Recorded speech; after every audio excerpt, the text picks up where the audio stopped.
GHMC శానిటేషన్లో అవినీతిపై వేసిన had committee తొలి భేటీ కొనసాగుతోంది. మేయర్ గద్వాల్ విజయలక్ష్మి అధ్యక్షతన ఈ సమావేశం జరుగుతోంది. గ్రేటర్ పరిధిలోని పారిశుద్ధ్య విభాగం, ప్రకటనల విభాగంలో జరిగిన అవినీతిని తేల్చేందుకు మేయర్ ఈ కమిటీ వేశారు. పారిశుద్ధ్య విభాగంలో 40% స్వీపింగ్ మిషన్లు పనిచేయకున్నా అవి పనిచేసినట్టు బిల్లులు పెట్టారు. స్వచ్ఛ ఆటోలలో దాదాపు 1000 వరకు చెత్త సేకరణకు రావడం లేదు. అవి ఎక్కడ ఉన్నాయో కూడా తెలియని పరిస్థితి నెలకొంది. ఇక క్లోరిన్, చీపుర్లు తదితర వస్తువుల కొనుగోలులో అవినీతి జరిగింది. కొద్ది రోజులుగా నగరంలో శానిటేషన్ పరిస్థితి అధ్వానంగా తయారైంది. అధికారులు సైతం స్పందించడం లేదు. ఈ నేపథ్యంలో మేయర్ వీటన్నింటినీ నిగ్గు తేల్చేందుకు హాడ్ కమిటీ వేశారు.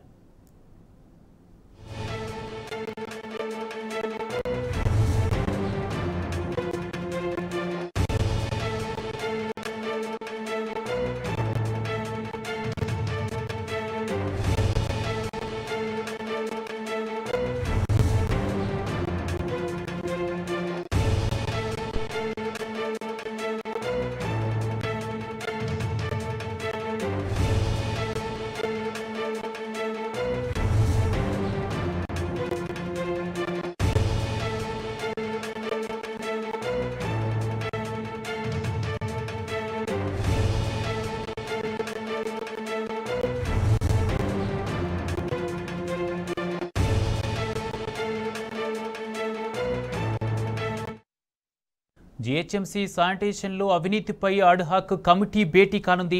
దీనిపై మరింత సమాచారం ప్రతినిధి గణేష్ అందిస్తారు. గణేష్.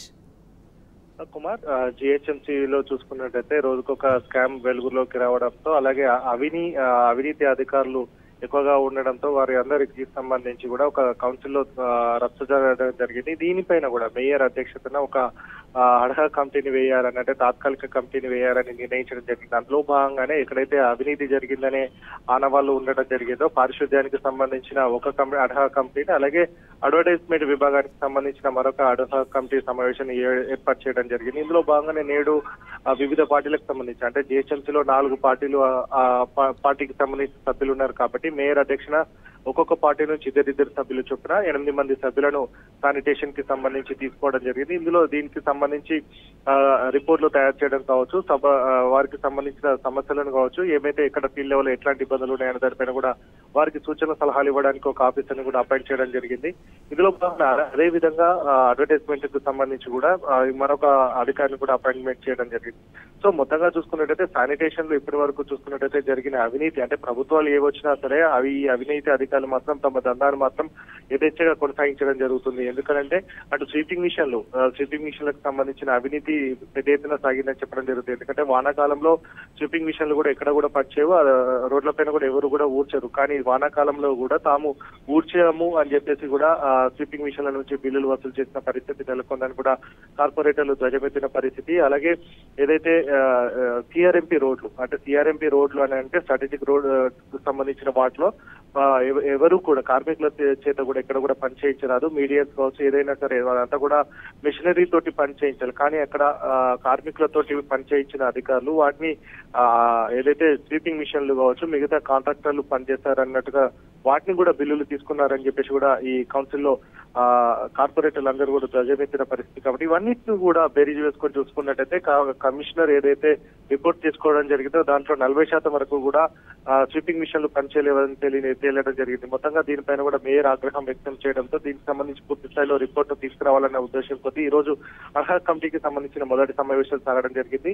సమావేశాలు నిర్వహించడం కాదు, దీనిపైన కూడా పూర్తి స్థాయిలో ప్రక్షాళన చేయాలి. అవినీతి అధికారులు ఎవరైతే ఇప్పటివరకు అవినీతికి పాల్పడ్డారో వారిపైన తక్షణమే చర్యలు ఉండాలని చెప్పడం జరిగింది. దీనికి సంబంధించి అంటే కొత్త మేరకు ఏంటంటే దీనికి సంబంధించిన ఎవరైతే అధికారి ఏసీ శానిటేషన్ ఉండడం జరిగిందో అతను ఇప్పటికే లాంగ్ లీవ్ లో వెళ్ళిన పరిస్థితి కనబడుతుంది. మరి ఇంత అవినీతికి పాల్పడిన వ్యక్తి మరి యాక్షన్స్ ఎవరిపైన తీసుకుంటారనేది కూడా ఒక క్వశ్చన్ మార్క్ గా నిలిచిపోవడం జరిగింది. ఫీల్డ్ లెవెల్లో కమిషనర్ ఇప్పటి వరకు తిరుగుతున్నప్పటికీ కూడా ఆయన మార్క్ అనేది జీహెచ్ఎంసీ పైన ఇప్పటి వరకు లేదు. ఫీల్డ్ లెవెల్లో పారిశుద్ధ్యం అధ్వానంగా తయారు కావడం జరిగింది. మరికొద్ది రోజుల్లో స్వచ్ఛ సర్వేక్షణ కు సంబంధించిన అవార్డ్స్ లో కేటాయించడం జరుగుతుంది. మరి గతంలో నంబర్ 1 కావచ్చు, టాప్ 10 లో ఉన్న జీహెచ్ఎంసీ మరి ఇప్పుడు ఏ స్థాయికి వెళ్ళిపోతుంది అనేది కూడా మీమాంస కూడా ఉండడం జరిగింది. సో మొత్తంగా అవినీతి అధికారులు పారిశుద్ధ్య విభాగంలో చాలా మంది ఉండడం జరిగింది కాబట్టి దాన్ని ప్రక్షాళన చేయాలన్న ఉద్దేశం కొద్ది ఈ రోజు మొదటి సమావేశం మేయర్ అధ్యక్షన సాగుతుంది. కాబట్టి అట్లాంటి ఎక్కడెక్కడైతే అవినీతి పాల్పడుతుందో వారిపైన కూడా కఠిన చర్యలు ఉంటాయని కూడా చెప్పిన నేపథ్యం కనబడుతుంది. కుమార్.